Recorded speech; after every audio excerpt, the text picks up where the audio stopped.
자들은 영과 진리로 예배할 때가 오나니 곧 이때라.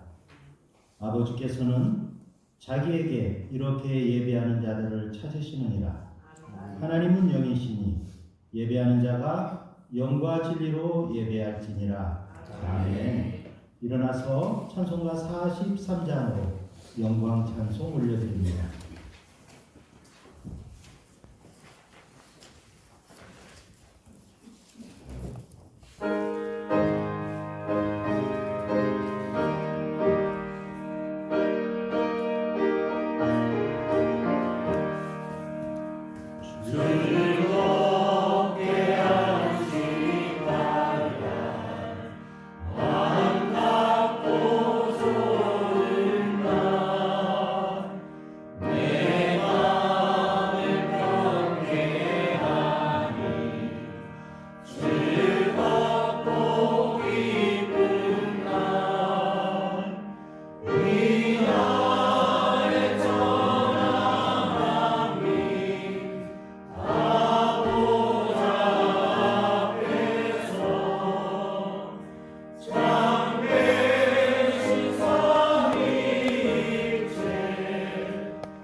사도신경으로 오늘 저와 여러분의 신앙을 함께 기도드립니다. 나는 전능하신 아버지 하나님 천지의 창조주를 믿습니다. 나는 그의 위대하신 아들 우리 주 예수 그리스도를 믿습니다. 그는 성령으로 잉태되어 동정녀 마리아에서 나시고 본디오 빌라도에게 고난을 받아 십자가에 못 박혀 죽으시고 장사된 지 사흘 만에 죽은 자 가운데서 다시 살아나셨으며 하늘에 오르시어 전능하신 아버지 하나님 우편에 앉으셨으나 거기로부터 살아있는 자와 죽은 자를 심판하러 오십니다. 나는 성령을 믿으며 거룩한 공교회와 성도의 교제와 죄를 용서받는 것과 몸의 부활과 영생을 믿습니다. 아멘.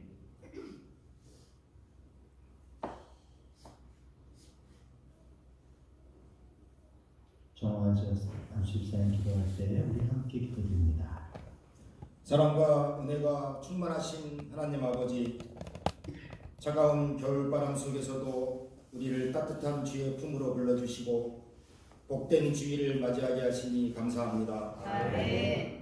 지난 한 주간도 주님의 날개 아래 우리를 보호하여 주시고 이 아침 주님의 영광을 노래하며 예배의 자리에 서게 하심을 찬양합니다. 아멘. 사랑의 주님, 새해를 시작하며 다짐했던 신앙의 결단들을 돌아봅니다. 세상을 향한 욕심 때문에 주님의 세밀한 음성을 듣지 못했고 이웃을 사랑하기보다 나 자신의 안위를 먼저 생각했음을 고백합니다. 예수 그리스도의 보혈로 우리의 허물을 씻어주시고 아멘. 성령의 능력으로 다시 일어나 주님 보시기에 합당한 자녀로 살아가게 하옵소서. 아멘. 이 나라 대한민국을 기억하여 주옵소서. 위정자들에게 하나님을 경외하는 마음과 지혜를 주셔서 갈등과 대립을 넘어 화합과 정의가 살아있는 나라가 되게 하여 주옵소서. 아멘. 경제적인 어려움과 불안한 정세 속에서도 국민들이 소망을 잃지 않도록 국정을 잘 살필 수 있도록 지혜를 더하여 주옵소서. 아멘. 특별히 이 겨울 소외된 계층과 불우한 이웃을 외면하지 않고 나눔을 실천하는 나라가 되게 하여 주옵소서. 아멘.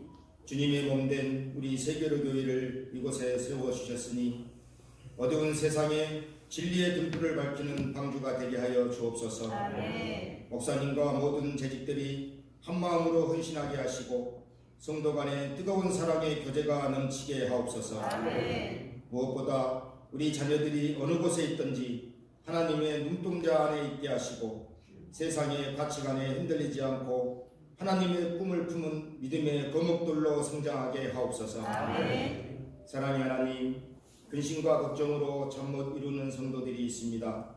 질병으로 힘들어하는 환우들에게는 주님의 능력의 팔로 치유하여 주시고 경제적, 심리적 무거운 짐을 진 이들에게는 주님이 주시는 평강과 해결의 실마리를 찾을 수 있도록 주님의 능력으로 붙들어 주옵소서. 아멘. 수고하고 무거운 짐진 자들아 다 내게로 오라. 내가 너희를 쉬게 하리라라는 주님의 말씀대로 우리의 무거운 짐을 주님 앞에 다 내려놓고 묵묵히 기도하며 주님의 은총과 평화가 우리 가운데 임하게 하옵소서. 아멘. 담임 목사님을 위해 기도합니다. 사랑하는 목사님께 영육 간의 경건함을 주시고 아멘. 늘 기도 속에 하나님과 깊은 관계로 영혼의 정결함을 유지하며 악에는 강하게 대적하고 거짓된 것을 멀리하며 불의는 추구하지 않으시도록 붙잡아 주옵소서. 아멘. 용기와 믿음의 결단 속에 주의 일을 잘 감당하시도록 지적 깨달음을 주시고 영적인 분별력과 통찰력으로 교회와 성도들을 바른 곳으로 인도하시는 신실한 목회자가 되시게 하옵소서. 아멘. 이 시간 주님의 말씀을 먹고 마시길 원합니다.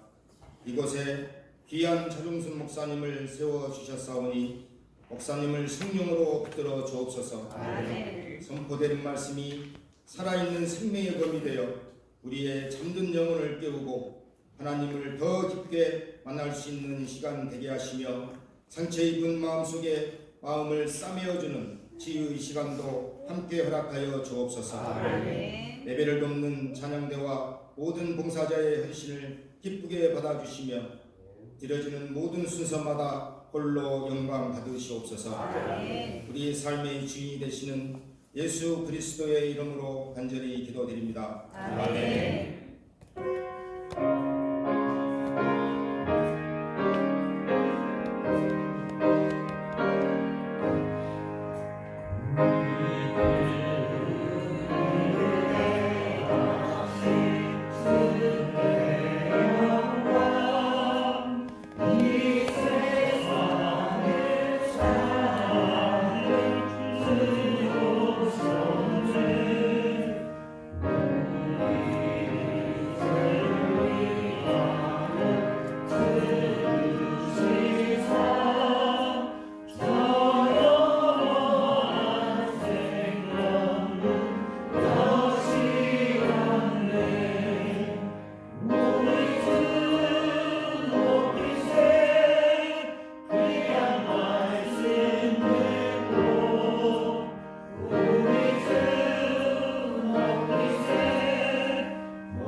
1절부터 11절까지 말씀입니다.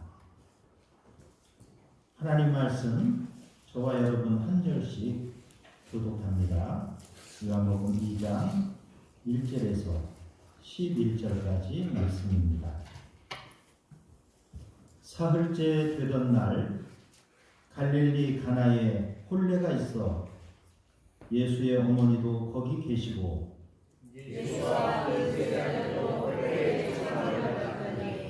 포도주가 떨어진지라 예수의 어머니가 예수에게 이르되 저들에게 포도주가 없다 하니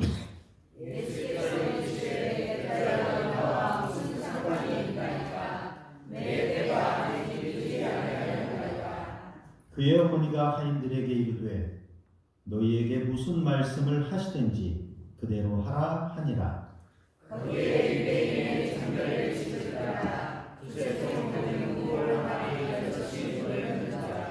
예수께서 그들에게 이르시되 항아리에 물을 채우라 하신즉 아귀까지 채우니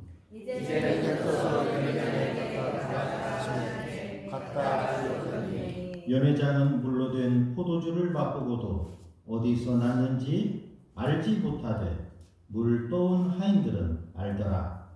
연회장이 신랑을 불러 말하되 사람마다 물로 떠온 포도주를 배워 취할 후에 맞은 것을 내거늘 그대는 지금까지 좋은 포도주를 두었도다 하니라. 함께요.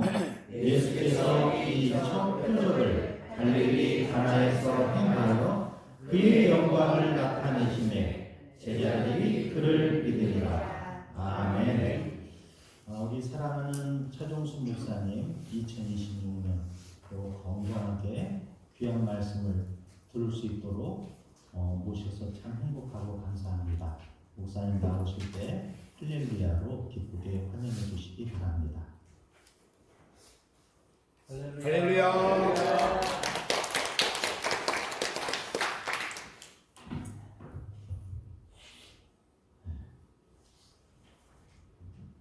어떻게 하다 보니까 매년 1월 달에는 한 번씩은 제가 오게 됐습니다.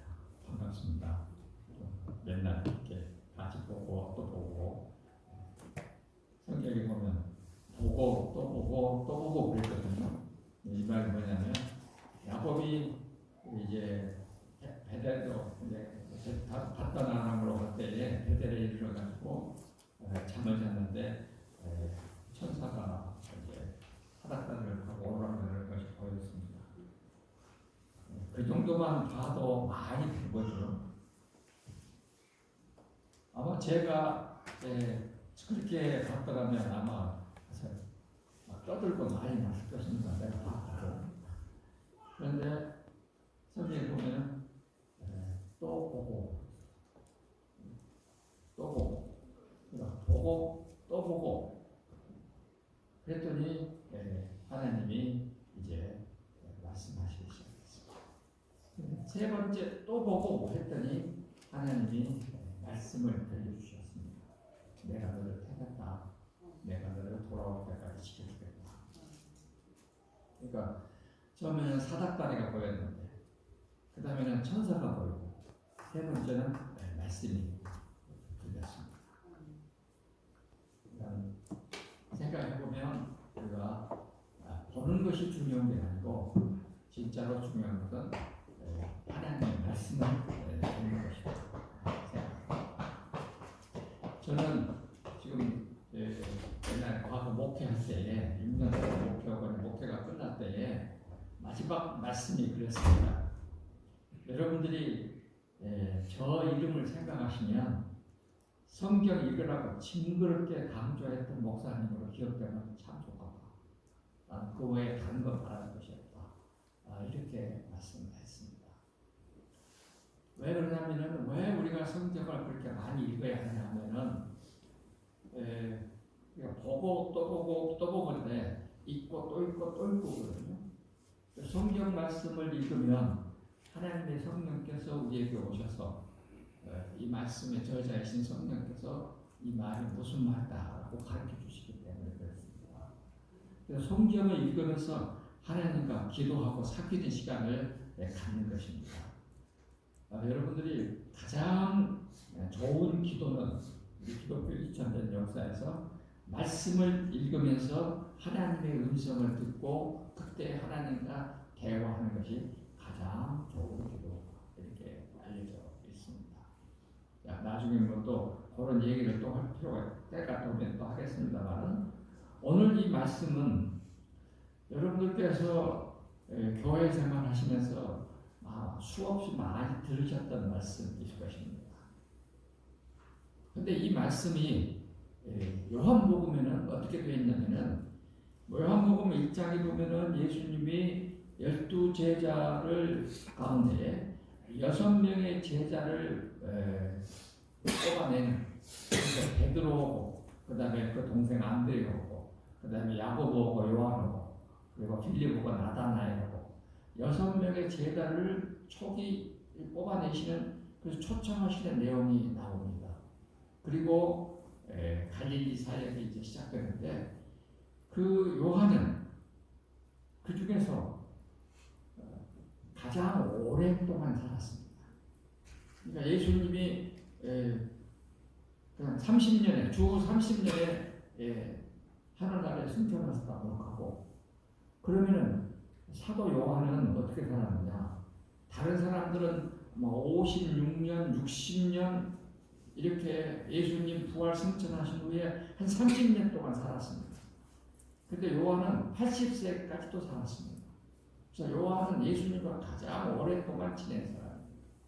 또 예수님의 어머니 마리아를 모셔라 그렇게 해가지고 안디옥에서 아주 오랫동안 예수님의 어머니를 죽으실 때까지 모신 사람입니다.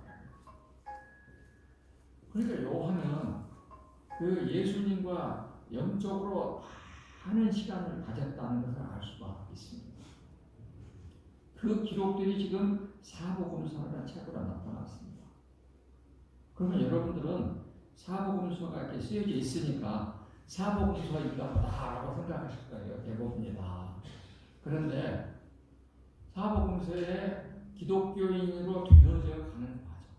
그러니까 제자들은 예수님과 이 3년을 같이 다녔지만 예수님을 믿지 않았어요.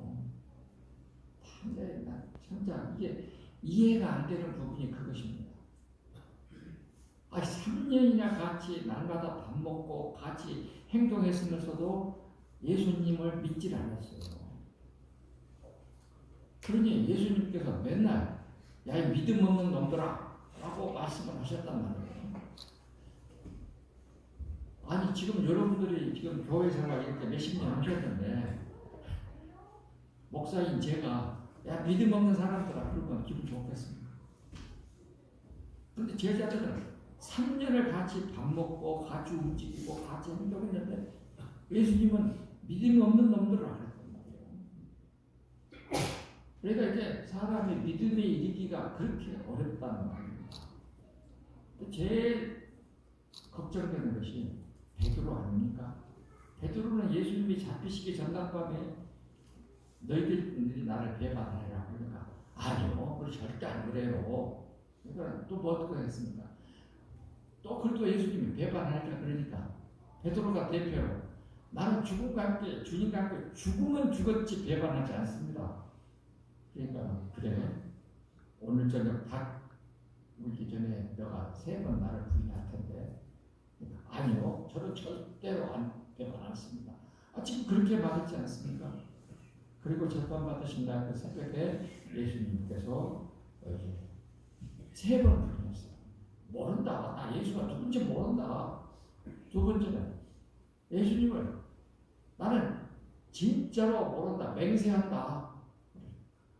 세 번째는 예수라는 그분의 이름을 저주하면서 모른다고 했어요.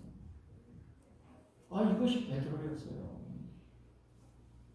그런데 예수님 말씀하신 대로 닭이 울고 베드로는 닭 울 소리가 들었고 베드로는 예수님이 뒤로 들어가보니까 그 말씀에 생각나서 가서 펑펑 울었어요.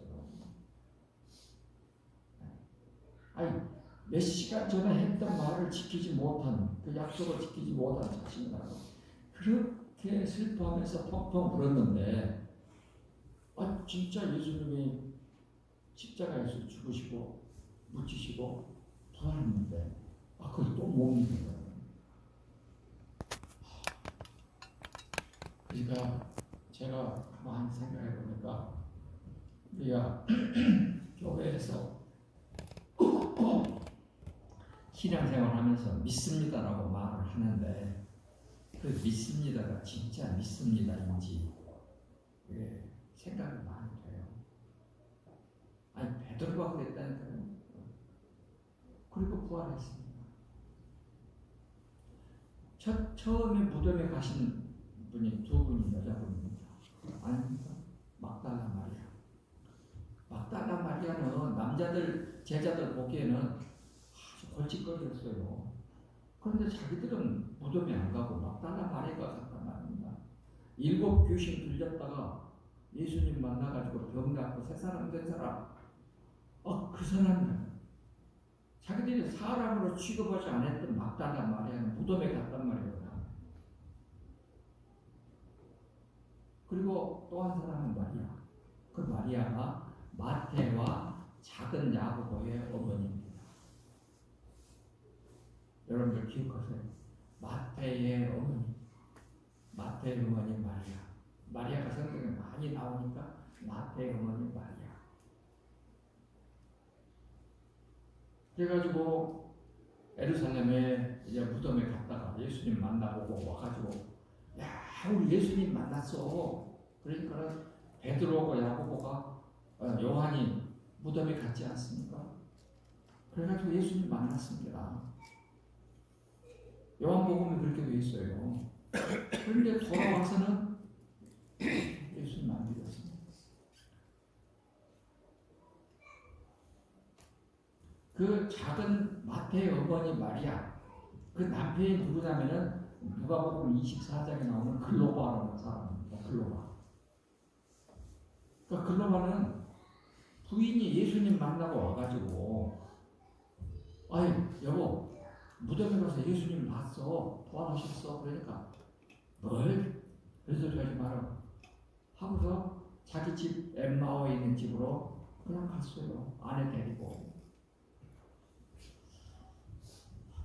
저 같으면 진짜 잘 믿을 것 같아요. 믿을 것 같아. 그런데 지금 현장에서 예수님과 함께 지내고 있는 사람들은 안 믿었다니까요. 첫 번째 부활하실 때 안 믿었어요. 부활하신 거. 첫 번째는 증언에. 그런데 글로바와 그 아내가 엠마오로 가고 있는데 그 옆에 예수님이 나타났습니다. 예수님이 나타나서 말을 걸었습니다. 근데 못 알아봤어. 진짜로 이해가 안 돼요. 못 알아봤어요.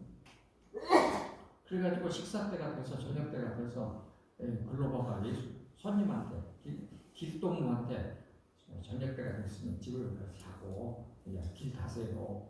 유대인 집입니다.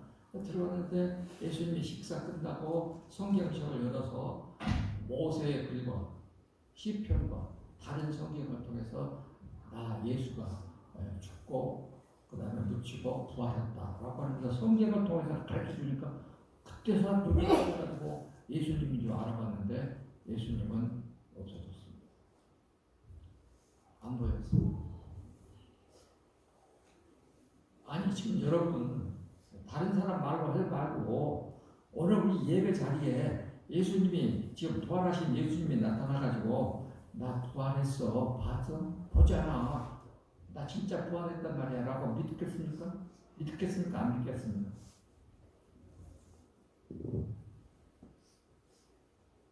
이렇다니까요. 왜 안 믿겠습니다? 그래서 이제 글로바와 그 아내가 깜짝 놀래갖고 다시 예루살렘까지 갔어요. 가가지고 예루살렘에 그 마가의 다락방에 숨어있는 사람들한테 이야기를 했어요. 와, 우리 집에 나타나셨어. 그러니까 그래? 라고 했는데 또 안 믿었습니다. 또 안 믿었어요.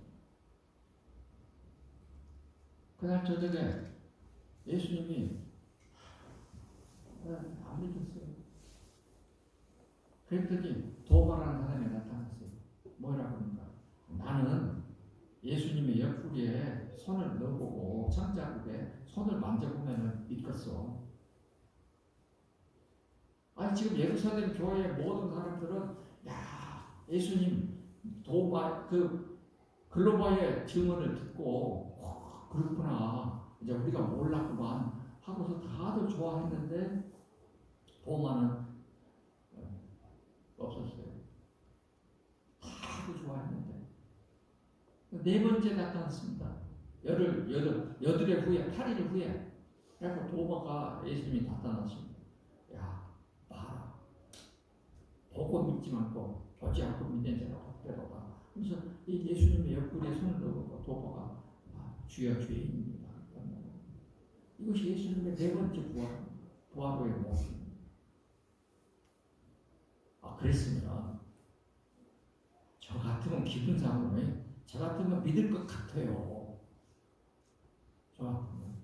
그런데 베드로가 가만히 있다가 야, 다 틀렸다. 우리 물고기 잡으러 다시 갈릴리로 가자. 그러니까는 요한복음 21절 다들 따라갔어. 다들 따라갔어. 이 사람이 베드로란 말이에요. 이 사람이. 그리고 이 사람들이 예수님과 함께 3년을 지냈던 제자들이란 말이에요. 저는 그래서 가끔 두려워요. 내가 믿습니다. 라고 하는 것이 진짜로 자신입니다.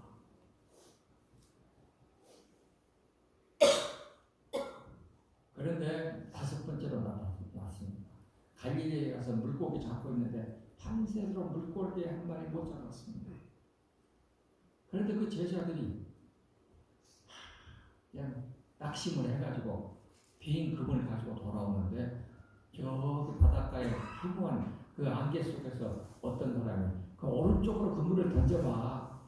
그래가지고는 혹시나 하고 던져봤더니 그물이 찢어지도록 153마리나 물고기가 잡혔습니다. 그래가지고 깜짝 놀래가지고 요한이 보니까 예수님이거든. 베드로가 형님 예수님이에요. 그렇게 해가지고 다들 예수님에게 갔습니다. 가서 보니까 예수님이 물고기하고 떡을 구워 놓으시고 얘들아 와서 조반을 같이 먹자. 베드로는 그때 문을 닫습니다. 조반을 같이 먹자.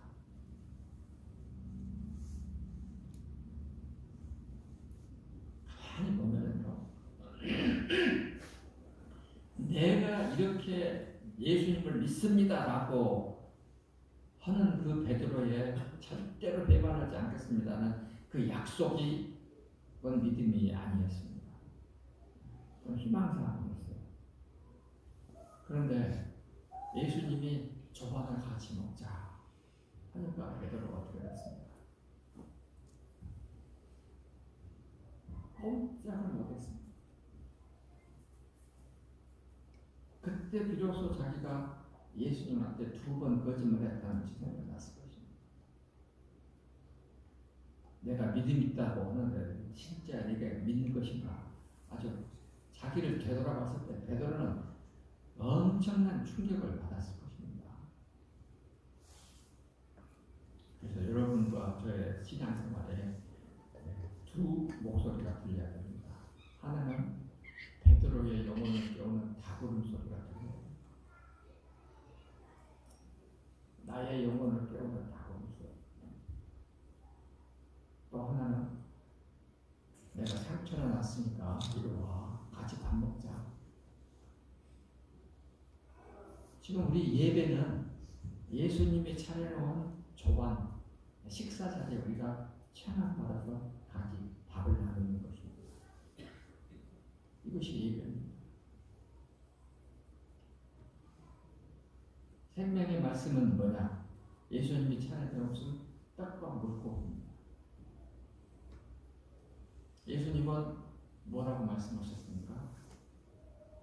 갈릴리 베세다에서 오병이어의 기적을 행하시고 다 흩어진 다음에 가버나움 회당에 오셨습니다. 다시 말씀을 하십니다. 떡은 여기 너희들이 오늘 나와 함께 먹었던 떡은 내 살이요, 포도주는 내 음료로다. 그러니까 베드로가 뭐라고 6장 68절에 주여 생명의 말씀입니다.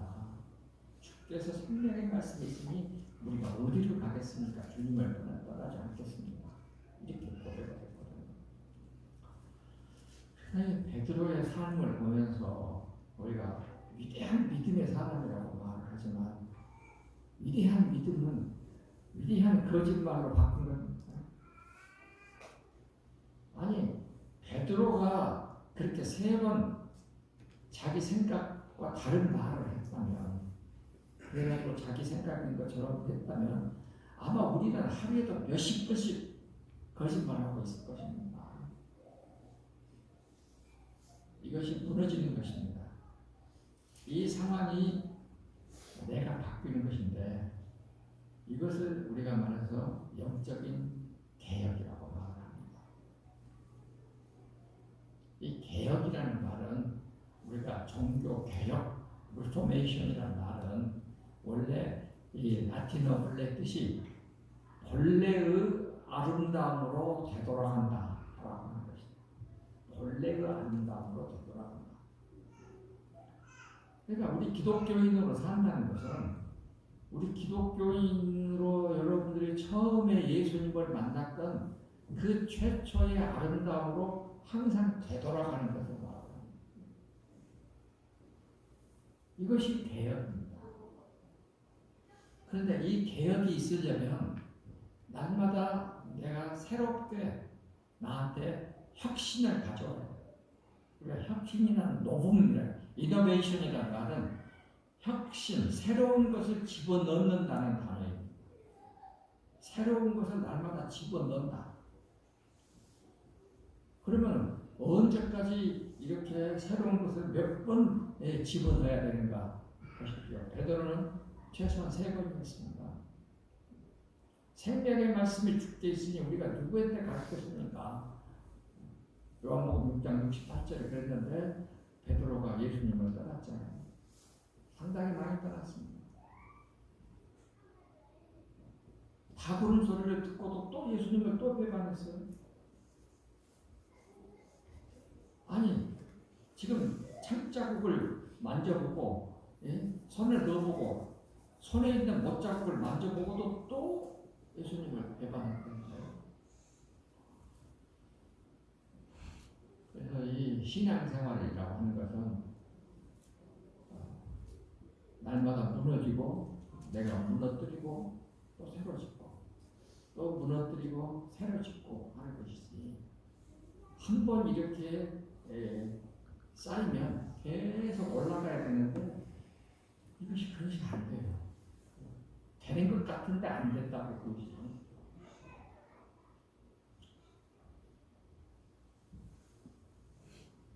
아니 설교하는 목사님을 오셔갖고 이렇게 얘기하는 거 들어보셨습니까? 처음일지도 몰라요. 그러나 베드로의 삶을 보면 계속 그랬어요. 무너지고 또다시 짓고 무너지고 또다시 세우고. 여러분들이 좀 와가지고 나는 죄인입니다라고 입으로 했던 말이 뭡니까? 나를 무너뜨리는 겁니다. 그리고 또다시 짓는 것입니다. 이것이 계속 반복되는 것입니다. 오늘 이 말씀은 그러한 내용입니다. 그런데 예수님이 당면했던 이 상황은 유대주의라고 하는 것입니다. 유대주의. 그러니까 유대인들이 믿는 신앙의 길이라고 말하면 좋겠어요. 여러분도 그러겠잖아요. 무슨 주의, 민주주의, 공산주의, 내가 원하는 것이 다 거기에 들어있는 그거. 그러니까 유대인들은 유대인식으로 믿는 예수님이 그 하나님이 있었어요. 그런데 이것을 지금 무너뜨리는 것입니다. 뭐냐 그러면은 여기 나와 있는 말로 거기 6절을 볼까요? 유태인의 정결 예식에 따라 두 새통들은 돌 항아리 6이 놓여 있는지라 그랬거든요. 이거는 뭐냐면은 유대주의에서는 뭐라고 가르쳤냐면 밖에 나갔다 들어오면은 물로 손과 발을 씻으라고 했습니다. 물로 손과 발. 특별히 식사할 때는 손을 씻고 식사해라 그렇게 되어 있어요. 그러니까 유대 식구들은 유대 가정들은 보통 자녀가 6, 7명, 8명 이렇게 되거든요. 6, 7명. 부모 합치면 한 집에 최소한 거의 10명이라고 보면 됩니다. 그 사람들이 날마다 물을 손으로 씻어야 되니까 일주일 동안 씻어야 되니까 그 6일 동안 씻고 7일째는 안식일이니까 밖에 안 나가니까 그래서 통이 6통이 있었습니다. 6통이라 했단 말은 6일 동안 밖에 나가는 일하는 시간을 말하고 7개라고 하는 것은 7개가 아닌 것은 안식일이라고 하는 것을 말하는 것입니다. 그러면 6일 이스라엘 사람들은 6일 동안은 밭에 나갔다 오면서 손을 씻고 발을 씻고 들어왔습니다. 이것을 뭐라고 해요? 정결 예식이라고 해서 정결 깨끗게 하는 예식이다. 그런데 여기에 쓰여져 있는 깨끗게 하다는 말은 무슨 뜻이냐면 여러분 나 환자 있잖아요. 나 환자 여기 보신 분도 있지만 물론 보기만 했습니다. 저도 만지긴 안 했어요. 근데 나 환자 피부가 이렇게 고름이 잡히고 막 더러운 것들이 쌓이고 나면은 이 딱딱한 각질이 됩니다. 그 딱딱한 각질. 그래서 피부를 막 찌르고 피가 나게 하는 그 칼 같은 각질. 요거를 뭐라고 말하냐면 카타르마. 헬라말로 카타르마. 근데 이 카타르마가 예수님이 이 쓰레기 오물을 뜻하는 것입니다. 그러니까 남 환자의 피부에 있는 쓰레기와 오물같이 더러운 것을 씻어내면 이것을 카타르시스라고 우리가 말하는 카타르시스가 되는 것입니다. 그 뜻입니다. 그러니까 이 정결 예식이라고 하는 것은 바로 그런 말입니다. 여러분과 저에게 베드로가 그렇게 예수님을 가까이 지냈으면서도 베드로가 예수님을 못 믿었잖아요. 그것이 뭡니까? 카타르 쓰레기 오물 나 환자의 그 껍질 각질과 같이 하나님을 예수님을 못 믿게 만드는 그런 더러운 것입니다. 그것을 씻어내기 위해서 아마 손을 씻는 거예요. 그러니까 이 말은 무슨 뜻이냐면 유대주의에서 말하는 율법대로 살아가지고는 도저히 여러분들의 정결하게 할 수가 없습니다라고 하는 말씀인 것입니다. 그러면 내가 하는 일은 뭐냐? 여기 물이 비어 있어요. 물이 비어 있어 물로 채우라고 그랬잖아요. 그때 나중에 물이 변해서 포도주가 됐어요. 그러니까 물은 율법을 상징하고 포도주는 복음을 상징하는 것입니다. 그러니까 예수님은 율법을 버리는 것이 아니라 예수님은 마태복음 5장에 그랬어요. 나는 율법의 1.1획도 버리지 않고 율법을 다 완성시키러 왔다. 그렇게 말씀했어요. 그러니까 율법으로는 사람의 죄를 너희들이 손 씻는 것으로 죄가 없어지지 않으니까 내가 너희를 죄를 씻기 위해서 십자가에서 피 흘려야 된다라고 하는 것을 지금 말씀하고 계시는 것입니다. 예수님의 이 포도주가 된다는 것은 예수님의 피가 포도처럼 붉고 붓잖아요. 붉은 피를 내가 십자가에서 씻어 흘리면 너희들이 그 피에 씻을 때만이 깨끗해질 수 있다 라고 하는 것을 말씀하시는 것입니다. 그래서 예수님의 공생의 3년의 모든 사역은 다 뭐가 말하느냐?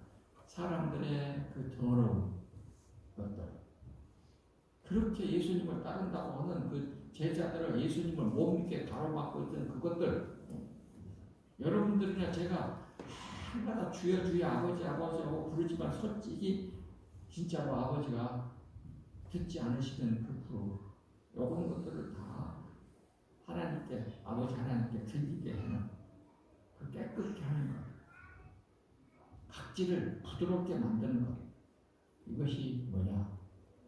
십자가에서 흘리시는 포도주와 같은 물로 피.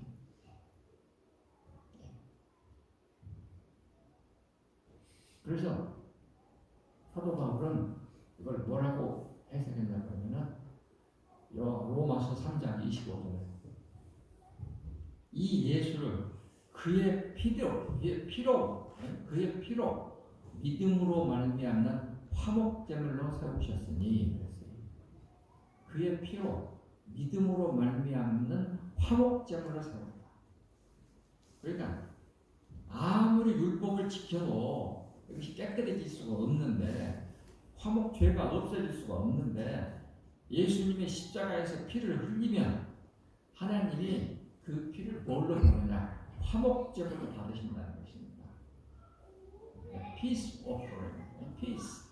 하나님이 이제 평화를 이루시는 offer, 제물로 받으셔가지고 하나님이 길이 참으시는 중에 3장 25절 길이 참으시는 중에 하나님의 원래 하나님은 길이 참으시는 분인데 또 길이 참으시는 중에 우리가 사람이 전에 지은 죄를 간과하시고 못 번째 하시고 없는 것으로 하시고 하나님은 자기 의를 보시고 그렇게 믿는 자를 의롭다고 인정해 주신다.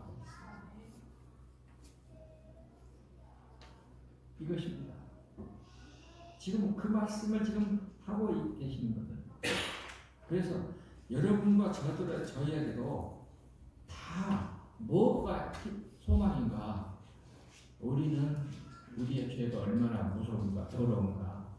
나 환자의 피부에 맺혀 있는 각질과 같이 더러운 것이 도저히 나는 이것을 씻어낼 수가 없는데, 이것을 씻을 수 있는 것은 오로지 누구뿐이다? 예수님의 무엇뿐이다? 피. 이 예수님의 피로 사람이 바뀌기 시작했습니다. 이것이 개혁입니다. 원래의 아름다움으로 돌아가는 겁니다. 창조시의 아름다움으로 하나님께 죄 없는 모습으로 돌아가는 겁니다. 그것이 개혁입니다. 이 영적 개혁을 이루는 사람들이 나타나기 시작했습니다. 그게 누구냐? 첫 번째로 그것이 니고데모입니다. 두 번째가 사마리아 수가성 문과의 여인입니다. 세 번째가 왕의 신하예요.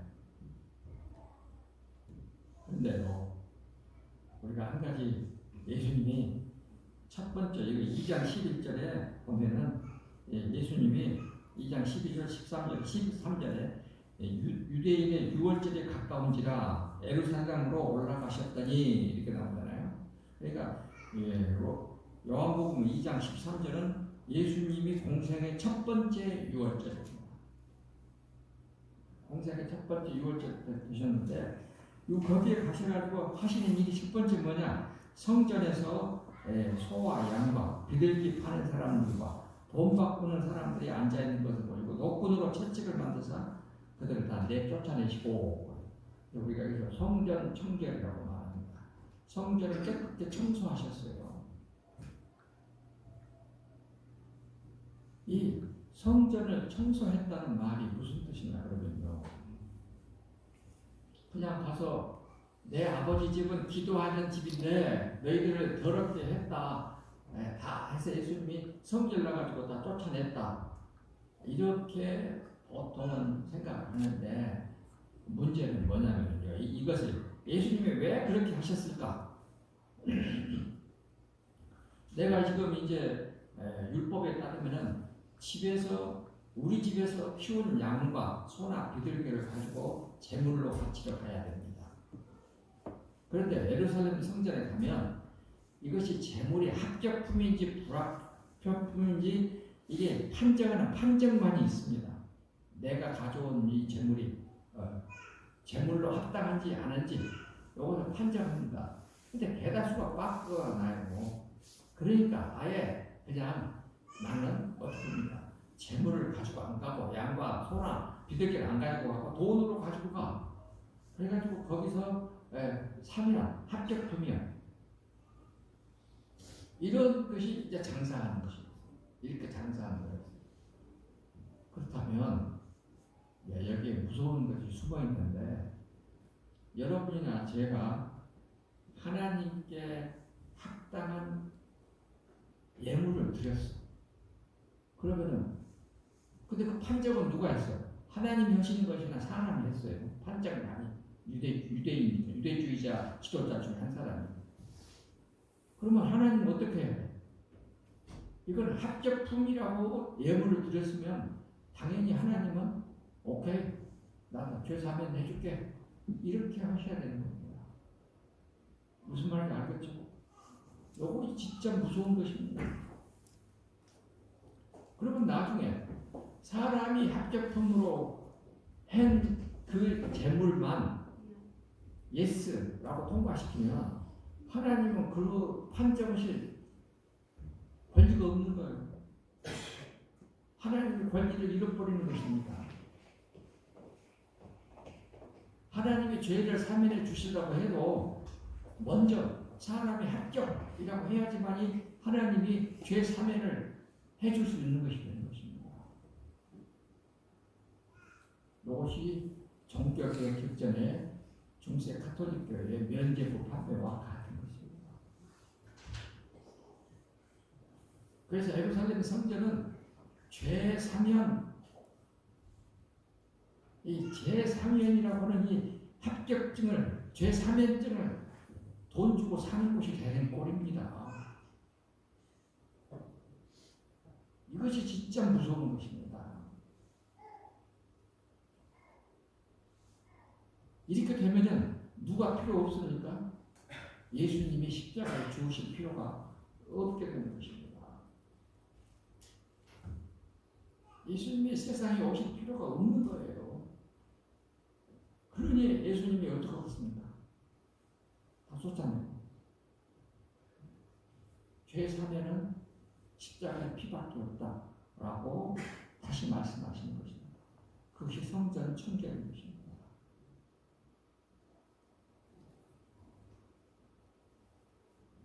성경 공부가 이렇게 재밌습니다. 이렇게 재밌는 것입니다. 왜 우리가 교회를 다닙니까? 지금 제가 여러분들에게 말씀을 들려주시면 이 말씀을 듣고 저도 깨닫고 여러분도 깨닫고 그래서 한 밥상에서 같이 밥을 먹는 것입니다. 바로 이 재미로 우리가 교회를 다니는 것입니다. 그런데 만일 어느 교회라고 한국의 어느 교회라고 말하지는 않겠습니다만은 옛날에 우리나라에 어떤 교회가 1억 축복을 받고 싶으면 1,000만 원 11조를 먼저 내라 했다 그럽시다. 그러면 이건 뭡니까? 축복을 사고 파는 것 아닙니까?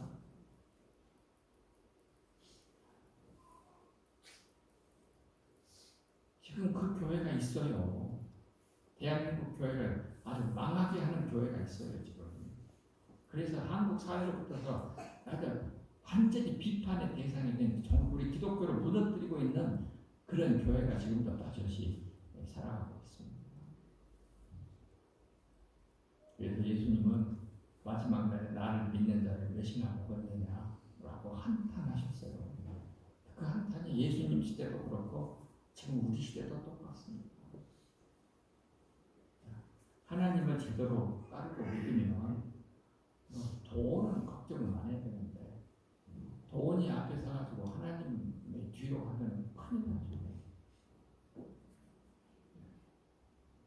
지금 예수님의 하시는 모든 일을 물에서 포도주로 바꾸는 것으로 보았던 사람, 그래서 제대로 예수님이 무슨 일을 앞으로 하실 것이다라고 정확하게 말했던 사람, 그 사람이 사도 요한이고, 그 내용이 예수님의 모든 일은 2장 1절에서 11절 물에서 포도주.